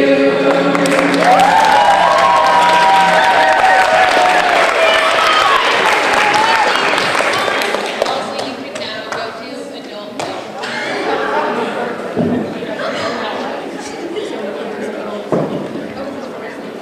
Okay. All right, everyone, welcome back from that lovely intermission. I hope you are all fed and hydrated and relieved in all the ways. Now we're gonna talk about Ruslandia for a minute. Should we restate the rules now, or? I think we should do this and then after, and then we'll announce who's going to be in the second round. Okay, so before we announce who's in the second round, we're going to talk about Ruslandia. So the first and second place winners, and also the third alternate, are going to go to Ruslandia. The third is, again, an alternate. And that's determined by the addition of the first and second round scores. But if you do not make it to Ruslandia, you can still go and see it. And also for all of you lovely people in the audience, parents if there are extras, but students for sure.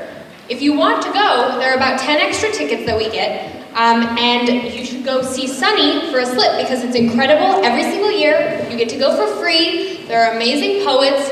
It's like high stakes. It's like exciting. It's at the Schnitz. So it's like big and beautiful and a little scary. So we're gonna have Sunny has these forms. And you can wave me down to give you one of to get a form. While Lucinda goes over the rules and tells you who made it into the second round. Highly recommend. Okay, all right. Should I do these names first or the rules? What do you guys want? Okay, all right. The names we have: Rhiannon Harris, Ivy Leatherwood, Evan Lewis, Ariana Peters, Kaylin Street, Julia Taylor, and Nathan Wilk. Anybody else? All right, I will quickly go over the rules. I think you know them.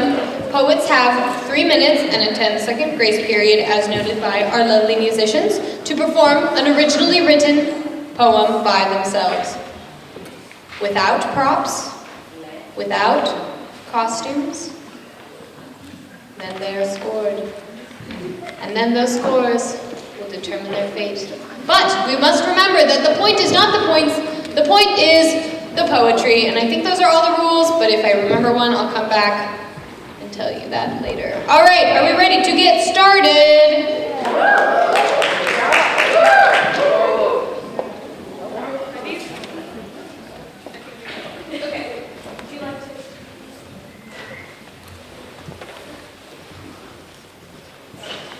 Oh, he picked a good one.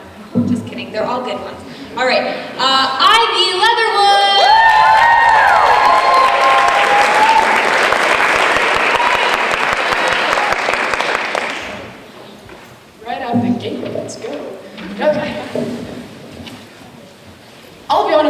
guys, I'm scared. I'm scared of a lot of things. I'm scared of ghosts. Well, not ghosts per se, more like evil demons and spirits. I like to think that there are some good ghosts hanging around. I'm scared of global warming. That's terrifying. The idea that the world is gonna die in, what, 12 years is it? Damn. All that stuff in my last poem, I wouldn't even get the chance. I wouldn't be able to raise a family or get a house or build a career, really live, you know? Although I wouldn't have to worry about student loans. That's a plus. Or retirement getting old. Maybe it isn't too bad. I'm scared of shots, the ones that get at the doctor's office. Although I'm proud to say I'm getting better with that one. It isn't as scary anymore. But at the same time, I'm getting a new fear of shots. Ones that ring out in churches and schools and malls. Ones that kids are having to run from. People of color are having to run from. People are having to run from. Bullets that are taking away families and love, safety and education, comfort and trust. Yes, this is that kind of poem because you know what? I'm pissed. I am sick of the horror stories and the lack of political action. I am tired of people not thinking it's their problem. God, does your child have to die before you understand the issue? I'm scared for me and my female friends who have to walk with fear, be blamed for choices we never had, be ridiculed for a style that never gave permission, be seen as only a woman. When I promise we are so much more. Girls whose no's somehow give a right for them to be murdered, beaten, and threatened, when women are gifted tasers and pepper spray, but men are not taught a rape culture, one would think the worry is clear. Does your daughter, wife, friend have to be raped before you see the problem? I'll be honest with you guys, I'm scared. A lot of us are scared. Scared of our loved ones dying or being hurt. Scared that we are out of time, 12 years exactly out of time. Man, I wish all I had to fear were evil demons and doctor's shots. But I don't have the luxury to be scared by little things anymore. In fact, I don't have the option to be scared, to be paralyzed with fear by anything.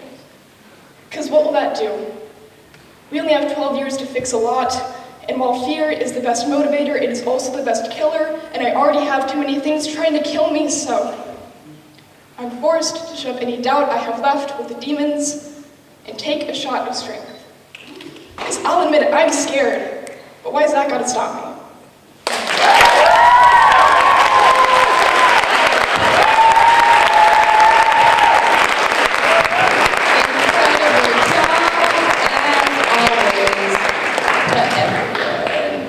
Okay.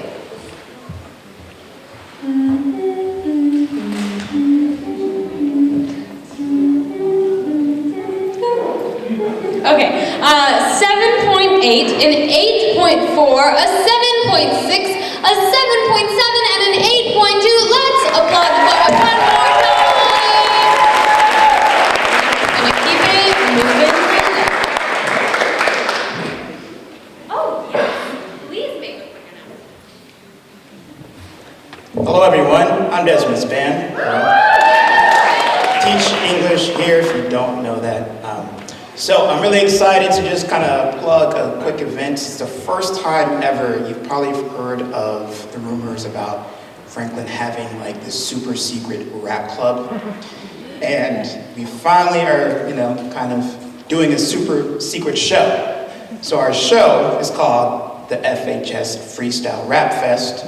It's going to be next, so Thursday the 18th during tutorial in the Black Box Theater. For those who don't know what freestyle rap is, it is improvised rapping, improvised rhythm and poetry. So if, got all your work in, just hanging out, come see our first debut show featuring the freestyle talents of Kaylin Streets and Julian Taylor.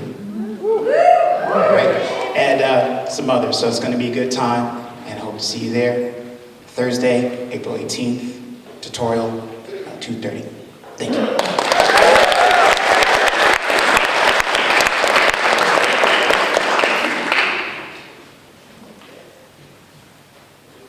And speaking of Julian Taylor, Julian Taylor!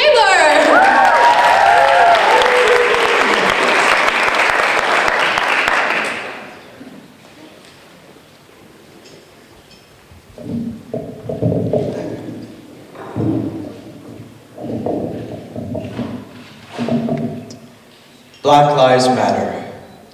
is a controversial title which white America rejects the uncontroversial denotation. Controversially, I don't pledge allegiance to the flag of a country that never pledged allegiance to its declaration. Dear white America.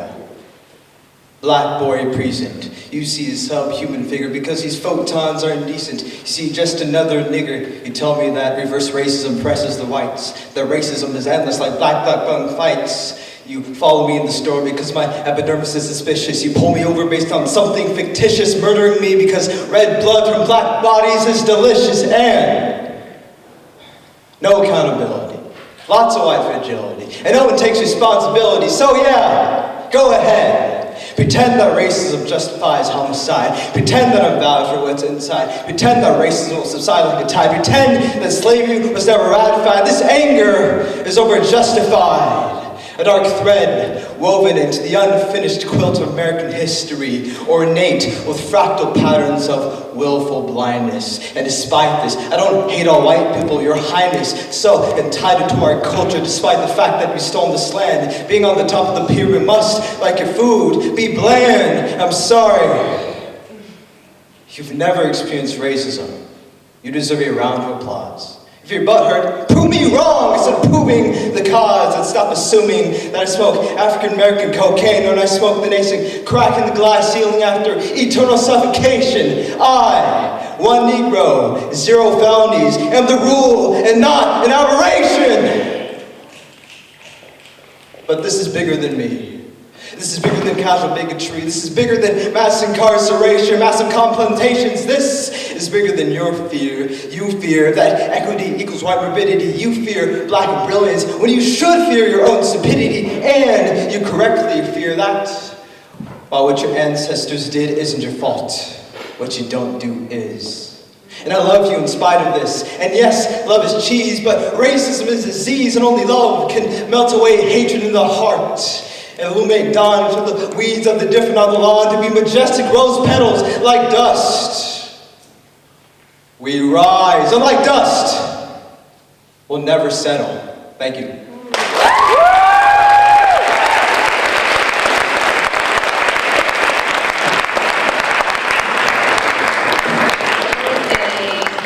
Oh dang, I can feel the second round. Woo! Wow. I gotta shake that one out. Whew, okay. Let's all take a deep breath together. Ready? All right. 9.2. Yes. 8.9, 8.7, 8.5, and 8.0.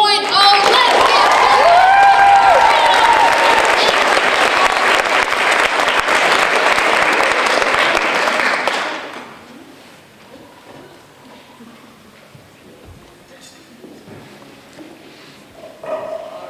get ready for Kaylin Street!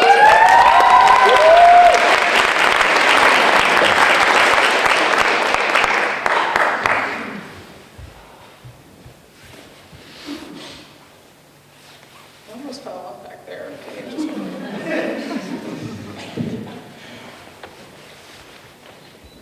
I can count the number of times I've said I love you on one hand. Not even that, because I honestly don't know. Please try to understand that it isn't because I don't, more so because I won't be telling you how I really feel. Mom, I love you. I love you because you're real. Because you taught me to feel even though I couldn't heal from all the pain caused by the men in our lives who just couldn't fucking deal with a single mother and 3 girls and a son with autism who really hurts us one after another. My brother tried to break me first. He tried to do his worst, but you stepped in and helped me to learn to stick up for myself, learn to fight for myself. I learned it all from you. Watching you, being you, who you are. You are my mom, Mother Teresa. Not a saint, but a beautiful teacher. You own the choir who got time for the preacher when he tells you to back down and shut your mouth and just listen. You tell him to go shove it back up his ass because you ain't a Christian. Mother Teresa, you are on a mission to be the voice of your son's condition, be the one who's got the drive, the ambition to raise him up out of perdition, because we were living in hell living with him, and it broke your heart to see your girl suffer, to see them broken over and over again by a boy who don't understand what it means to be someone's brother, what it means to keep hurting your mother. You ask for more chances, but asshole, you don't get another. Mother Teresa, You taught me how to laugh, how to love, how to cry. I know because you do it every time you watch Jack die. And when Anna turns into a popsicle in Frozen, I don't really know why. You think that that's so bad, it's not super sad, but maybe my tears have just run dry. Mother Teresa, you dismantled the words of a father that never spoke for his daughter. Dad, you never seemed to care that my mom was drowning in boiling water. Her son tried to drag her down and you just turned the temperature hotter. Father, I don't know if you broke my mom's heart, but you did break your daughter's. Mother Teresa, you worked yourself half to death for your kids so that they didn't fall victim to the system, fighting every day to get your son help because the doctors refused to listen, living paycheck to paycheck after a man I thought I trusted threatened to get us taken away, getting to know police officers by name because they seem to be coming to our house every other day, struggling to juggle bills and grad school to put food on the table for your family, substituting in classrooms on misogynistic little boys who made you lose your sanity, refusing to give up on my brother, even when he shoved you 2 times into a glass door. How many times should I have told you? I should have told you 10,000 times before. Mother Teresa, Mom, I love you.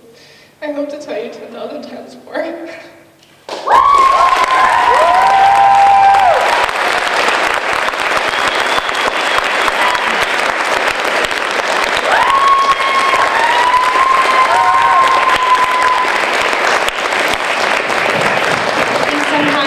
That these are real people because they're so talented. We're like, it must be a robot. But no, these are real people with real emotions. And I'm so thankful for that. Okay. All right, judges, when you're ready, we've got a 9.3, a 9.3, a 7.9, a 9.3, and a 9.0.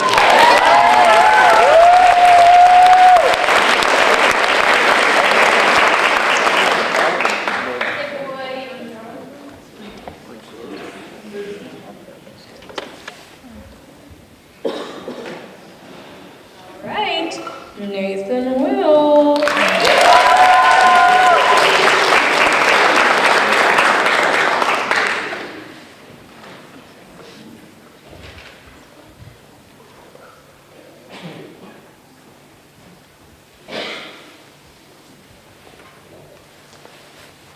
Just leave these on the ground.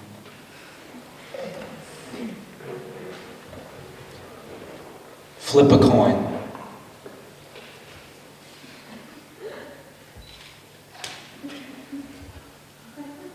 Ladies and gentlemen, I present what you have been waiting so patiently, idly by for. Bill Clinton aside, here's the newest piece that you will never believe. Save your questions till the end, please. I ask you to refrain only for this new world record will estrange your body and brain. Come one, come all, and mind the mind of I, who since starting to count has said I'm sorry 9,995 times. But why not? It's the perfect catch-all. It should be in greeting cards. It should be our national catchphrase. Copy me, monkey see, monkey do. Now follow me as I lead you through this presentation. Learn how you too can say sorry in almost every situation. Here's the occasion. You're hardly far from stardom when you walk into a party, tip a bottle of Bacardi, and record scratch. Everyone looks past the broken glass and at your ass, and all you can say is, I'm sorry. Or when you're tardy in a dash and you blast past your math class and crash into the wall and spill blood on your principal. I'm sorry, Mr. Fraser.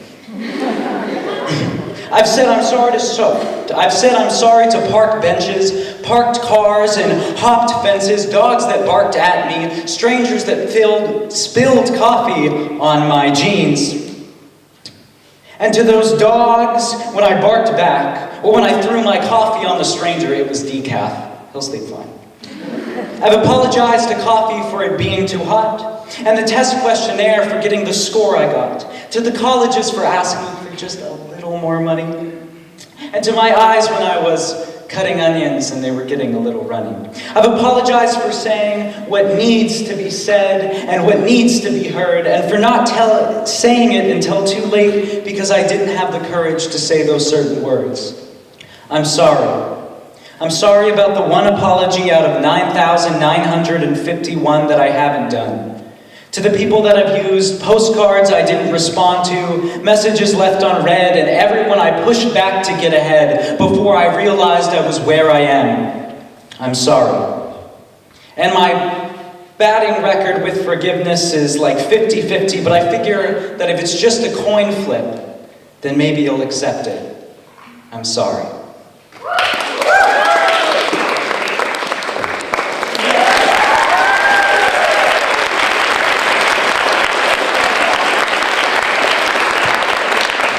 Yay! I'm so proud of these poets. I think everyone else feels the same way. I think we should give another I love you poet chant because I really like it. All right, all together, ready? We love you poets. We ain't never gonna stop loving you poets. Thank you, that was nice. All right, we are ready. 8.5, 8.0, 7.7, 8.4, and a 7.5. Let's applaud the poets.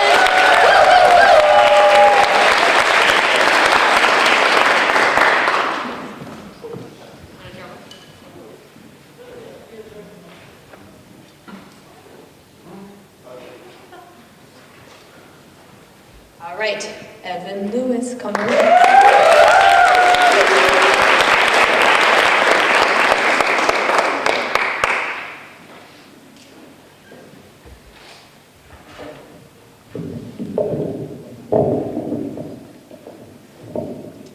God, everyone else is doing so well, and I don't know how to follow any of them because they're all just better than the last one. I can't.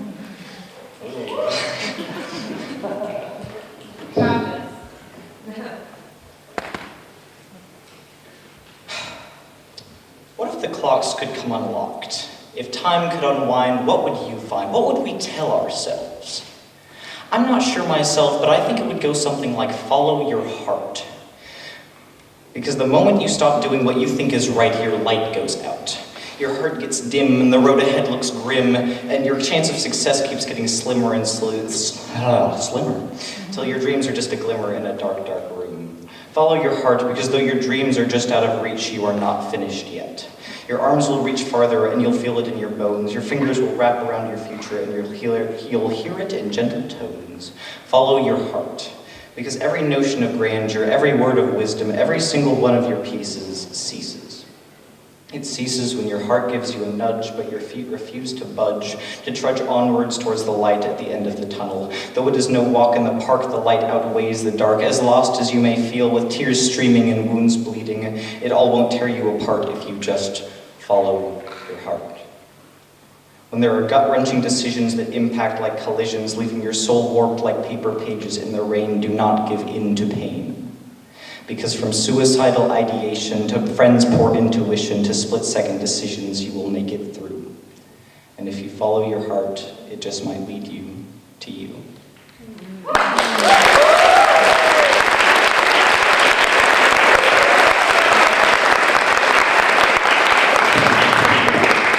Everyone, per request by Elliot Knopf, we're going to all partake in a little activity after I read the scores because I just forgot about that for a second.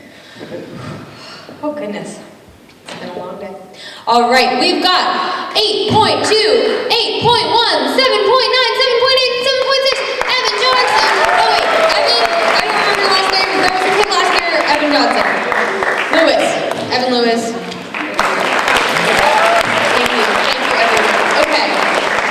All right, to lighten the mood, just kidding, the mood is very pleasant.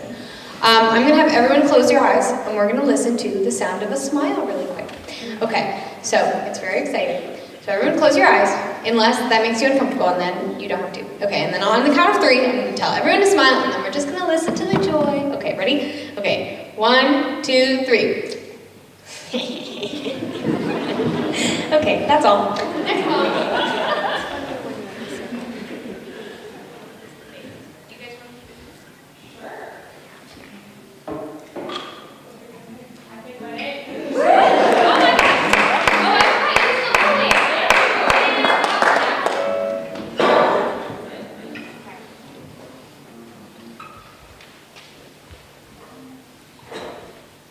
It's gonna take some maneuvering, so give me a hot sec.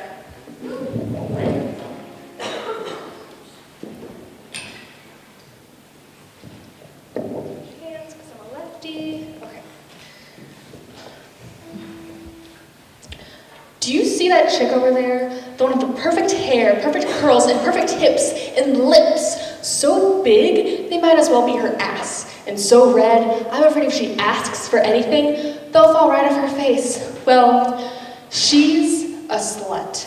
I hear she sleeps around while making the perfect sound like a siren call. Don't let her pull you in, because she's the definition of a sin. She's a slut. I hear, with her see-through shirt and equally see-through skirt, with batting lashes and a disarming smile, trust me, just wait a while, and you'll see that she's a... You know what? She may be a slut, but you're a prude. You refuse to be nude, even in the shower. You're so sour that you can't be bothered to express your feminine power. Come on, girl, raise your fist and scream, I am a woman. Because right now, you're giving some serious, I'm a piece of work vibes. With your button-up shirt and run-down looks with no feminine features, certainly no Peters, are going to be looking for you. You're a prude. When someone says the word sex, you practically run the other way. Honey, they're just genitals. Say it with me now. Penis, vagina. You're a prude. Look at your face, all red and subdued. Why are you being so rude? You're such a prude. Be more like me, you'll see, but not like her.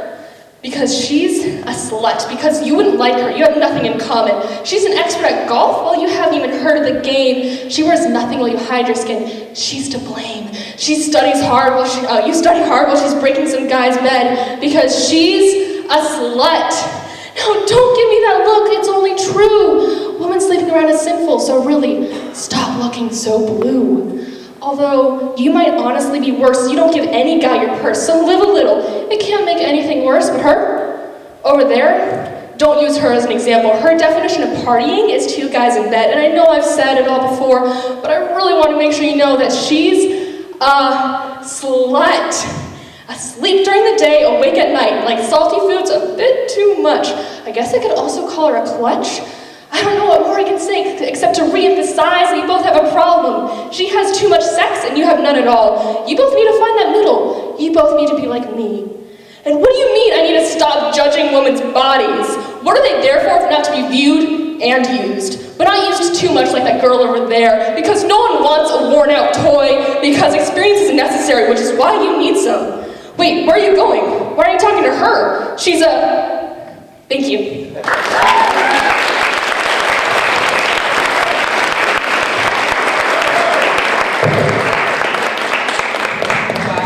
Blown away by the talent every single year. Just coming back. Next year I'm going to come back, and I don't know. I just can't even wait to see what happens then. Whew. Whew. Also, after the scores, we'll talk a little bit about the end, which is near. Okay, when you're ready, judges. 7.7, 8.2, a 7.8, a 7.9, and a 7.8. Let's give one more round to Rhiannon. Amazing job. All right, everyone. It's getting close. We have one more poet left. And we're going to give them as much love as they have ever felt ever. But before that, we're going to talk about what is going to happen after we give them love, and then they perform, and then we give them more love again, which is the winners will be decided, and they will be calculated by our lovely mathematicians. Once again, let's give them one more round of applause. And in that time, there will be a lot of tension and a lot of nerves, and we will listen to the beautiful music by our wonderful musicians. And then you can eat snacks at that time? Oh, there's still more snacks. Do that. Oh, and for the winners, once the scores are announced, make sure you stay, because we want to take pretty pictures of you. Okay. All right. Everyone ready?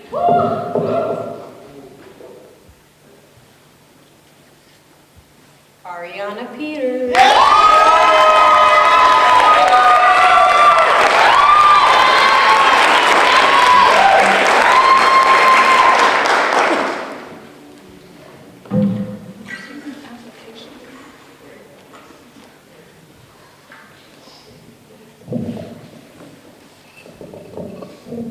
Okay, so This poem is called Success Is Not Something I Seem to Want. What are you? Are you the sweet yet fleeting feeling of a job well done? Are you the shimmering, gleaming object that I received when I caught the ball the teacher kicked in 5th grade? You've blessed me with my 15 minutes of fame and success that was only found in my report cards, but left a sharp sound of expectation in everyone's voice. And as the sound grew stronger, I grew weaker. You can totally do it, they said. You'll do great, they said. You can't do this? Really? Well, compared to how you did last year, are you okay? Should I be concerned? The questions come pouring out of their mouths, oozing like tar. The more they ask, the louder it gets, and the more my skin wants to jump off of my body. Their questions make this room I've hidden myself away in get bigger, only creating more space to get lost in, leaving me in a gigantic room that only traps the expectations I've adopted from everyone else to swirl around in my head. It's hard to get them to understand when I don't even know what I'm capable of, when I keep setting bars for myself that I can't reach the next day. The shelf is too high. I can see it, but I can't reach it. They say jump higher, but my legs are buckling. I don't know what to do. The smart person you know, does she ask questions? Does she raise her hand or demand answers? Does she stand tall above the crowd, the peacock in the land of pigeons? I start looking for myself in your eyes.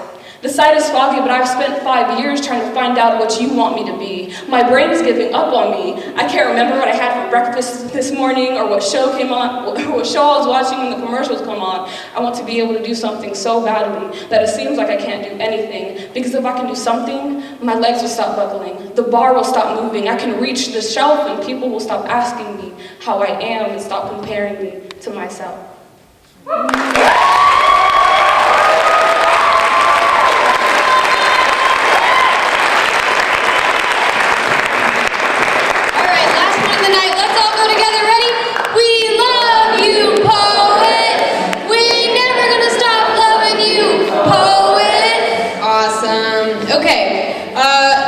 Get our scores as soon as you're ready, judges, but no pressure.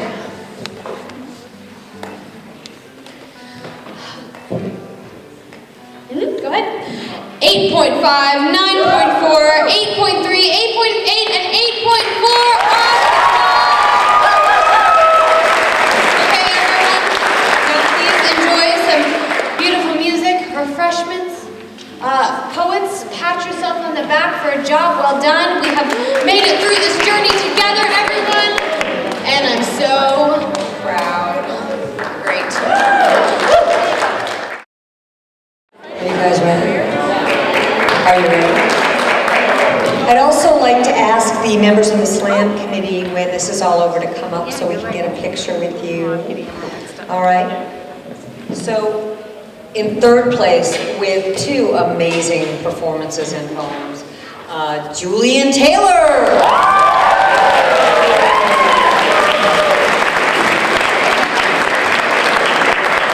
Julian also gets $50 in cash.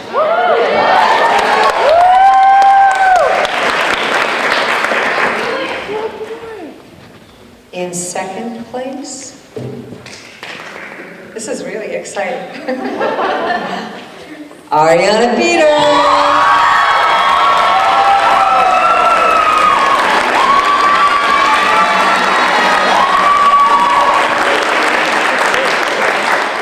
And finally, first place, Kaylin Street.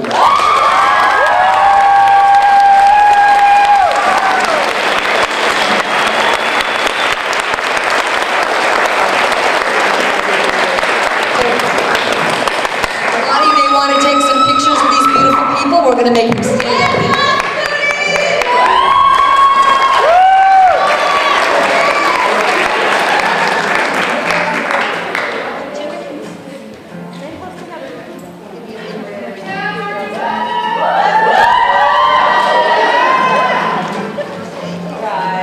Give him a hand.